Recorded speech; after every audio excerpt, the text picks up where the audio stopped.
الحمد للہ رب العالمین والصلاة والسلام علی سید المرسلین وعلی آلہ واصحابہ اجمعین اما بعد قال النبی صلی اللہ علیہ وسلم ان اللہ یبعث لہذه الامة علی رأس کل 100 سنة من یجدد لها دینها آمنت باللہ ورسولہ۔ انتہائی عقیدت و محبت کے ساتھ درود و سلام کا ہدیہ پیش کریں۔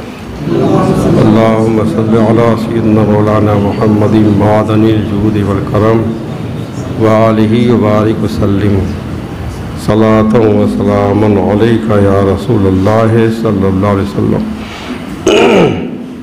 حضرات، سفر المظفر کی آج 23 تاریخ ہے اور اس مبارک مہینے میں اللہ کے دو محبوب بندے، دو مصلح، دو ہادی، دو مجدد، اس مہینے کو دو مجددوں سے نسبت حاصل ہے۔ امام ربانی شیخ احمد سرہندی رحمۃ اللہ علیہ 28 صفر کو آپ کا وصال ہوا اور اعلیٰ حضرت امام احمد رضا بریلوی رحمۃ اللہ علیہ 25 صفر کو آپ کا وصال ہوا۔ امام ربانی شیخ احمد سرہندی رحمۃ اللہ علیہ اسی اپنے ہندوستان میں صوبہ پنجاب کے مقام سرہند میں آرام فرما ہے، اور امام احمد رضا رحمۃ اللہ علیہ اسی یو پی میں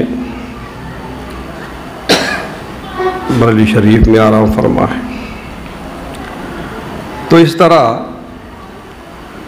دیگر اولیاء کرام کے ساتھ ساتھ ہم اور آپ دو عظیم مجددین کے سائے میں زندگی گزارتے ہیں، رہتے ہیں۔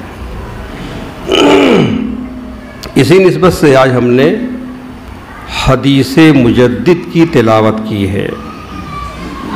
جس حدیث میں مجددین کا ذکر ہے اس حدیث کو حدیث مجدد کہتے ہیں۔ ہم نے خطبے میں وہی حدیث پڑھی ہے۔ مشکاۃ شریف میں وہ حدیث ہے اور ابو داؤد شریف میں بھی وہ حدیث ہے۔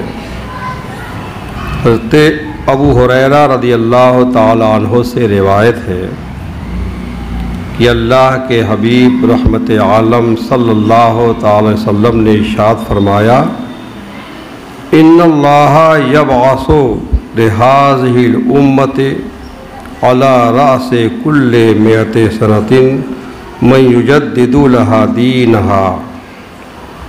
یقیناً اللہ تعالی اس امت کے لیے ہر 100 برس پر ایک مجدد بھیجے گا، یبعث مبعوث کرے گا۔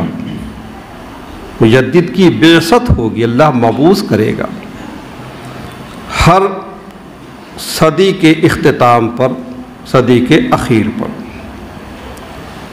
یہ مجدد دین کو تازہ کرے گا۔ من یجدد لہا دینہا، یجددو کا لفظ ہے، اسی لیے اس کو مجدد کہتے ہیں، دین کو تازہ کرے گا۔ یعنی اس امت کی خصوصیت یہ ہے کہ یوں تو اس امت میں ہمیشہ ہی علماء اور اولیاء ہوتے رہیں گے، لیکن ہر صدی کے آخر میں خصوصی مصلحین پیدا ہوتے رہیں گے، خصوصی ہادی پیدا ہوتے رہیں گے، جو سنتوں کو پھیلائیں گے، بدعتوں کو مٹائیں گے۔ اسلام کا چہرہ جو کچھ بدل چکا ہوتا ہے، گردآلود ہو چکا ہوتا ہے، اسلام کا اصلی صحیح چہرہ لوگوں کے سامنے ظاہر کریں گے۔ رب تبارک و تعالیٰ نے اپنے بندوں کی ہدایت کے لیے نبیوں اور رسولوں کا سلسلہ جاری فرمایا، اور سب کے آخر میں ہمارے آقا و مولا رحمت عالم، تمام نبیوں کے سردار، تمام رسولوں کے سردار جناب محمد الرسول اللہ صلی اللہ علیہ وسلم کو خاتم النبیین بنا کر، آخری نبی بنا کر مبعوث فرمایا۔ حضور اقدس رحمت عالم صلی اللہ تعالی وسلم کے بعد نبیوں کے آنے کا سلسلہ بند ہو گیا، مگر اللہ کے بندوں کی ہدایت کا کام انبیاء کرام کے وارثین یعنی علماء کرام اور اولیاء اعظام کے ذریعے ہمیشہ جاری رہا۔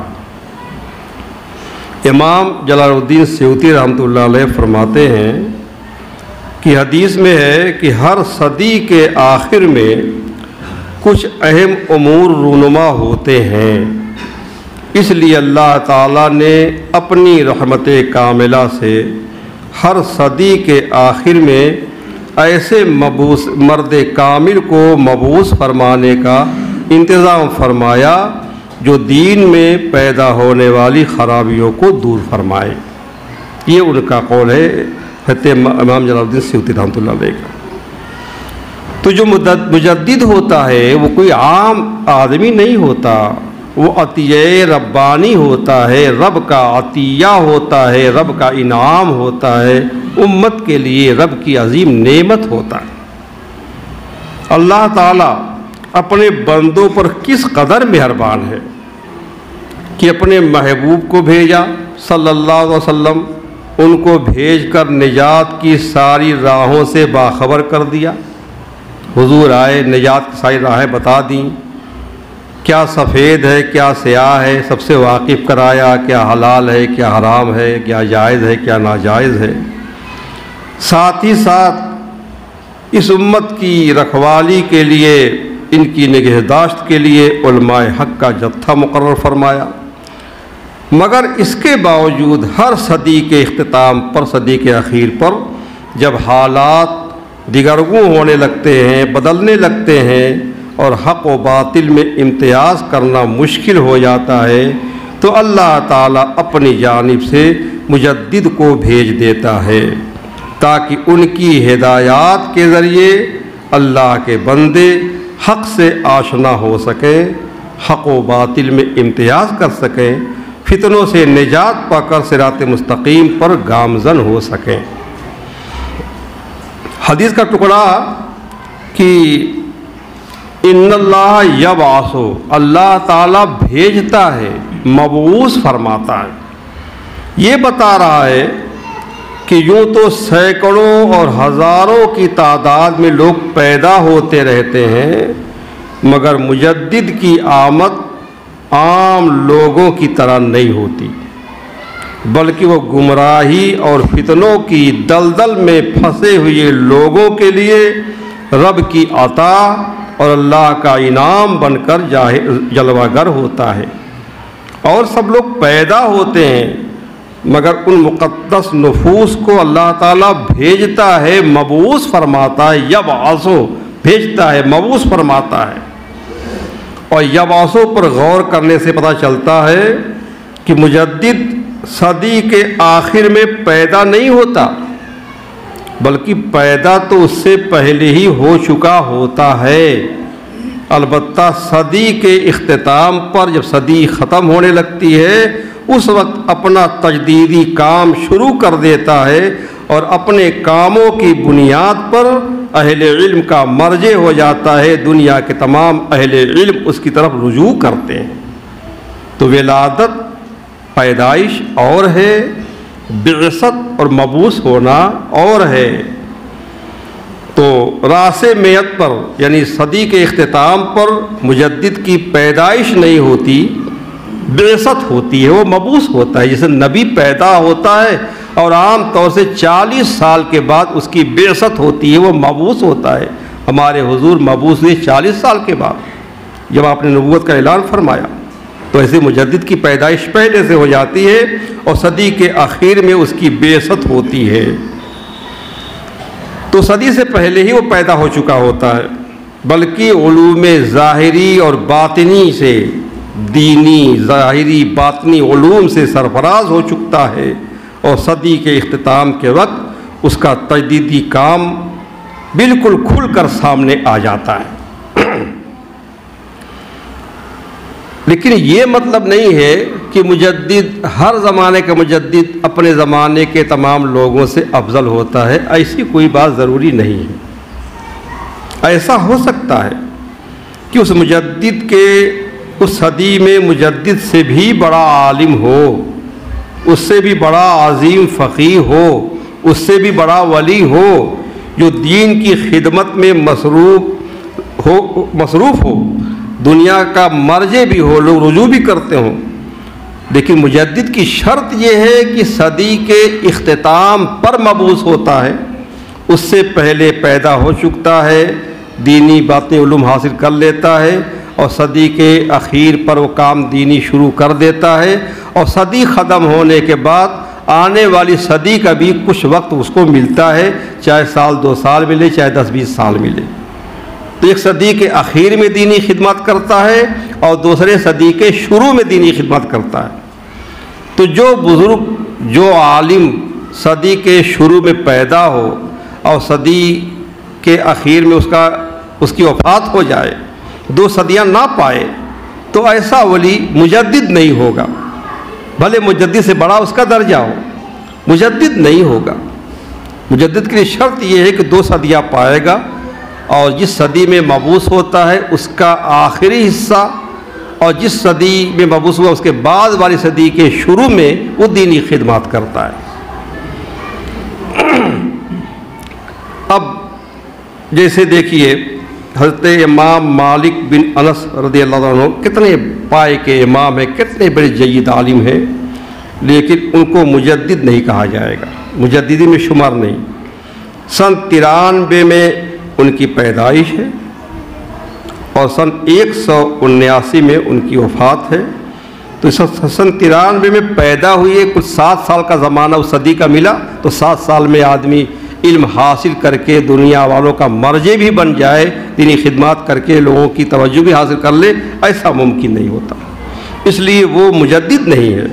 ایسے امام ابو حاتم رازی رحمۃ اللہ علیہ 195 ہجری میں پیدا ہوئے، 277 ہجری میں وفات ہوئی، بہت دینی خدمات کی، مگر پھر بھی ان کو مجددین کی فہرست میں شمار نہیں کیا جاتا۔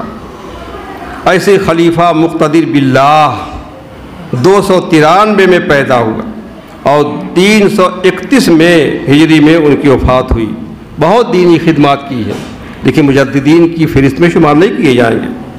محمد بن عمر عابدین دمشقی رحمۃ اللہ علیہ 1198 میں پیدا ہوئے، 1252 ہجری میں ان کی وفات ہوئی۔ ان بزرگوں نے بے پناہ دینی خدمات کی، لیکن اس کے باوجود مجددین کی فہرست میں شامل نہیں کیا جا سکتا۔ خود ہمارے امام اعظم ابو حنیفہ رحمۃ اللہ علیہ اگرچہ پہلی صدی ہی میں پیدا ہو گئے تھے، صدی کا آخر حصہ پایا ہے، لیکن صدی کے اخیر میں انہوں نے علم دین حاصل کرنا شروع کیا تھا۔ ان کی ساری خدمات جو ہیں سن 2 ہجری میں ہیں، اس لیے مجددین کی فہرست میں ان کو بھی شمار نہیں کیا جاتا، جبکہ وہ امام اعظم ہے، مجتہد مطلق ہے، مجدد سے اوپر درجہ مجتہد کا ہوتا ہے، لیکن جو مجتہدین کی فہرست میں نہیں آتے ہو۔ اب ہم اس بات پر روشنی ڈالتے ہیں کہ کس صدی میں کن کن فتنوں نے سر اٹھایا۔ امام جلال الدین سیوطی نے اپنے زمانے تک ہر صدی کے فتنوں کا ذکر کیا ہے۔ فرماتے ہیں کہ پہلی صدی جب حجاج بن یوسف ثقفی کے ظلم و ستم سے انسانیت لرز اٹھی اور اس کے فساد نے بڑے بڑوں کو اپنی لپیٹ میں لے لیا، تو اللہ تعالیٰ نے حضرت عمر بن عبدالعزیز رحمۃ اللہ علیہ کو مبعوث فرمایا اور ان کے ذریعے پھر سے اس مذہب کی تجدید فرمائی، تو عمر بن عبدالعزیز اس امت کے پہلے مجدد ہیں، پہلی صدی ہجری کے مجدد ہوئے۔ ان کے علاوہ اور بھی کئی مجدد ہوئے ہیں، ابھی ہم ان کا ذکر کرتے ہیں۔ اس صدی میں، پہلی صدی میں فرماتے ہیں دوسری صدی خلیفہ مامون رشید، ہارون رشید کا لڑکا مامون رشید ایک عظیم فتنہ بن کر کھڑا ہوا۔ اس نے خلق قرآن کا مسئلہ اٹھایا، قرآن مخلوق ہے، اور دوسری بہت سی اعتقادی بدعتیں اس نے رائج کی، اور ان بدعتوں کو رائج کر کے زیر بحث لا کر علماء حق کو آزمائشوں سے دوچار کیا۔ یہ فتنہ اس قدر سنگین ثابت ہوا کہ پڑھی لکھی آبادیاں بھی اس سے بچ نہ سکیں۔ جنہوں نے قرآن، جو قرآن خدا کی مخلوق ہے، قرآن جو خدا کا کلام ہے، وہ تو ہمیشہ سے ہے، جب سے خدا کی ذات ہے، لیکن جنہوں نے قرآن کو مخلوق نہ مانا ان کو مارا گیا، پیٹا گیا، قید و بند کی صحبتوں سے دوچار کیا گیا، جیل میں ڈال دیا گیا، بلکہ بہت سے اللہ کے مقرب بندوں کو تو جان سے بھی ہاتھ دھونا پڑا۔ ایسے نازک حالات میں اللہ تعالیٰ نے حضرت امام شافعی رحمۃ اللہ علیہ کو مبعوث فرمایا، ان کو بھیج کر لوگوں کے ایمان و عقیدے کی حفاظت فرمائی۔ آپ سب سے پہلے وہ شخص ہیں جنہوں نے خلق قرآن کے قول پر فاسق ہونے کا فتویٰ دیا اور قائل کی تکفیر فرمائی کہ جو قرآن کو مخلوق مانے، حادث مانے کہ ہمیشہ سے نہیں ہے، وہ کافر ہے۔ قرآن جب خدا کا کلام ہے، خدا ہمیشہ سے ہے، خدا کا کلام بھی ہمیشہ سے ہے، نازل ہوا ہے ہمارے حضور پر، کلام تو پہلے ہی سے تھا اللہ کا۔ تیسری صدی میں غور کیا جائے تو قرامطہ کا فتنہ نظر آتا ہے۔ قرامطہ ایک قوم گزری، بہت سے ممالک میں فتنہ فساد پھیلانے کے بعد یہ مکہ میں داخل ہوا، مسجد حرام کو حاجیوں کے خون سے رنگین کر دیا، اللہ کے ان مہمانوں کو بے دریغ قتل کر کے لاشوں کو زمزم کے کنویں میں ڈال دیا، حجر اسود کی بے حرمتی کی، اسے توڑ ڈالا۔ آج بھی حجر اسود کو باندھا گیا ہے اور کھول میں جکڑ دیا گیا ہے چاندی کی، اب بھی جو ہے قریب سے دیکھنے پر معلوم ہوتا ہے کہ جو پھٹا ہوا ہے وہ توڑ دیا ان لوگوں نے، اور توڑنے کے بعد پھر اس کو اٹھا لے گئے اپنے شہر۔ 20 سال سے زائد عرصے تک یہ مقدس پتھر خانہ کعبہ سے جدا ہو کر ان کے پاس رکھا گیا، جبکہ حجر اسود کو یمین اللہ فی الارض کہا جاتا ہے۔ اللہ تو ہاتھ سے پاک ہے، لیکن معنی کیا ہوتا ہے؟ اللہ کا داہنا ہاتھ زمین میں حجر اسود ہے، کہ حجر اسود کو آدمی چومتا ہے، ورنہ اللہ تو ہاتھ سے پاک ہے، جسمانیات سے پاک ہے، لیکن وہ اتنے دنوں تک 20 سال سے زائد عرصے تک کعبہ سے الگ رہا، ان کے پاس پڑا رہا۔ پھر بعد میں 30,000 دینار کے بدلے خرید کر اپنی جگہ اس کو نصب کیا گیا۔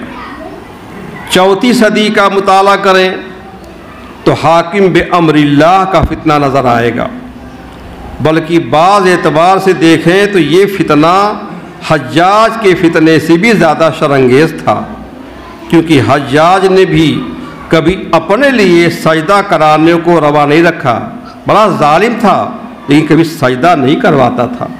لیکن حاکم بے امر اللہ جو تھا، اس کا حکم تھا کہ جب خطبے میں حاکم بے امر اللہ کا نام آئے، کیونکہ خطبے میں خلیفہ کا نام، بادشاہ کا نام لیا جاتا تھا، اس کے لیے دعائیں دی جاتی تھی، تو اس کا یہ حکم تھا کہ جب خطبے میں حاکم بے امر اللہ کا نام لیا جائے تو اس وقت لوگ سجدہ ریز ہو جائیں، سجدے میں چلے جائیں۔ اس طرح سے بہت سے خرافات تاریخ کے صفحات میں درج ہیں جنہیں اس ظالم نے فروغ دیا۔ عجیب معاملہ ہے، سن 407 ہجری میں کئی معاملہ پیش آیا۔ ایک طرف تو رکن یمانی جو کعبہ کا ایک کونا ہے، کعبہ کے کونے کو رکن کہا جاتا ہے، چاروں کونے کے الگ الگ نام ہے، رکن شامی، رکن عراقی، رکن یمانی اور رکن اسود۔ تو رکن یمانی جو ہے کعبہ معظمہ سے الگ ہو گیا، اور قبر انور، مدینہ منورہ میں قبر انور کی دیوار گر گئی، اور تیسرا حادثہ یہ ہوا تھا کہ مسجد اقصی پر جو بڑا گنبد ہے وہ بیت المقدس صخرے پر جو ہے گر گیا تھا۔ اس طرح سے 3 عجیب واقعات بھی پیش آئے تھے۔ فرماتے امام سیوطی کی 5ویں صدی کے حالات کا آپ جائزہ لیں تو بہت سے انقلابات میں سے ایک یہ بھی نظر آئے گا کہ شام کے بہت سے اسلامی شہروں پر انگریزوں کا تسلط ہو گیا تھا۔ بیت المقدس کے پاسبانوں کے ساتھ فرنگیوں انگریزوں نے ایسا خونی کھیل کھیلا کہ 70,000 سے زائد افراد نے خود مسجد اقصی کے اندر جان دے دی، شہادت پا گئے، جبکہ بچے کچے مسلمانوں نے شام سے بھاگ کر عراق میں پناہ لی۔ اس طرح بیت المقدس انگریزوں کے چنگل میں آ گیا، پھر بعد میں صلاح الدین ایوبی نے ان کے ہاتھ سے آزاد کرایا۔ 6ٹھی صدی میں تاتاریوں کا خروج ہوا، بڑے ظالم تھے، ان کے ذریعے مسلمانوں کی ایسی جانی مالی تباہی بربادی ہوئی کہ اس سے پہلے کبھی نہیں دیکھی۔ کئی لاکھ مسلمان ذبح کیے گئے۔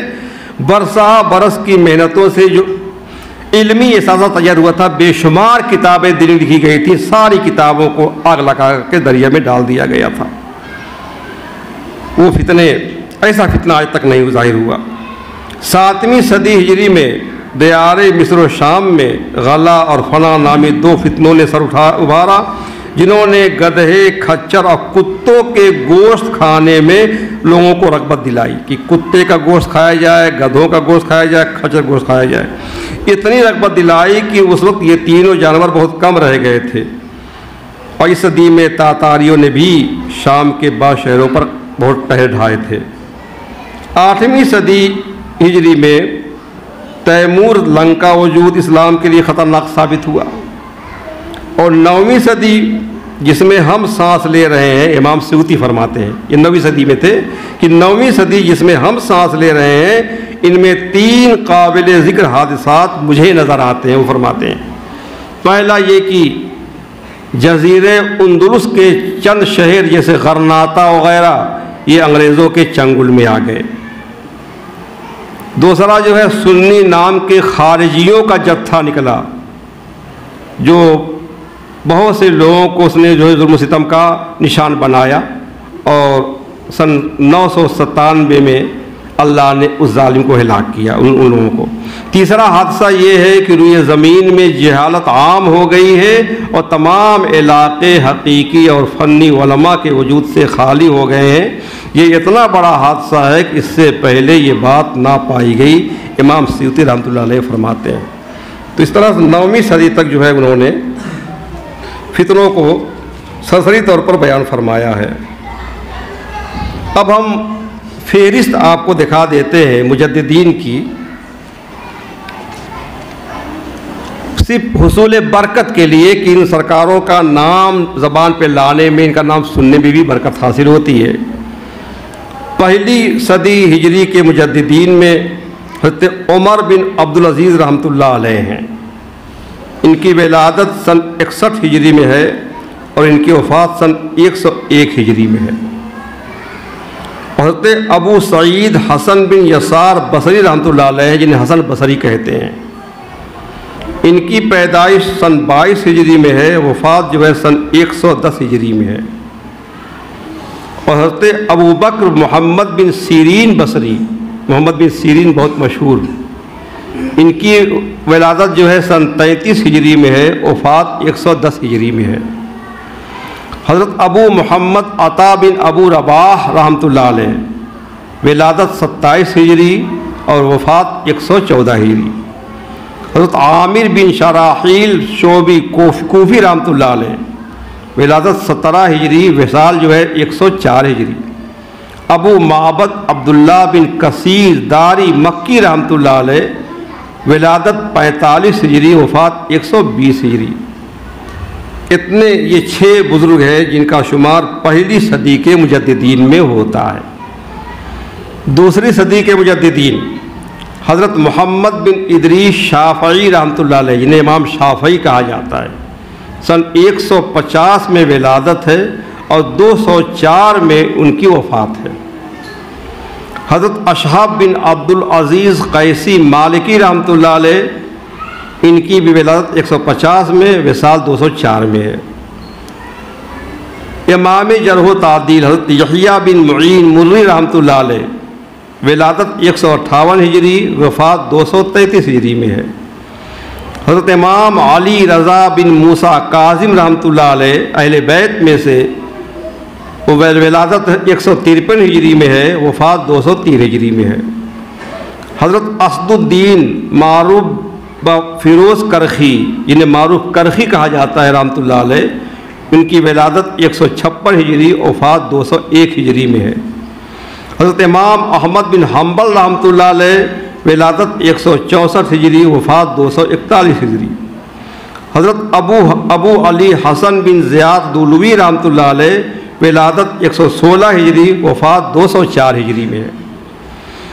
تیسری صدی کے مجددین حضرت ابو حسن علی بن اسماعیل اشعری رحمۃ اللہ علیہ، جنہیں ابو الحسن اشعری کہا جاتا ہے، ولادت ہے 260 ہجری، وفات ہے 224 ہجری۔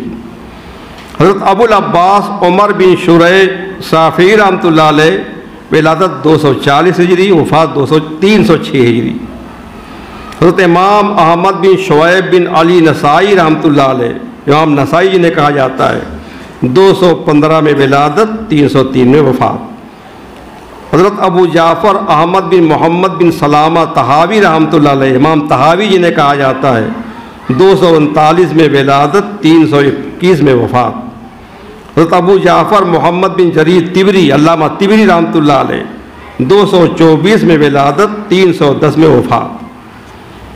چوتھی صدی کے مجددین حضرت امام ابو طیب سہل بن محمد سالوقی رحمۃ اللہ علیہ، ان کی صرف وفات کی تاریخ ملی ہے 404 ہجری۔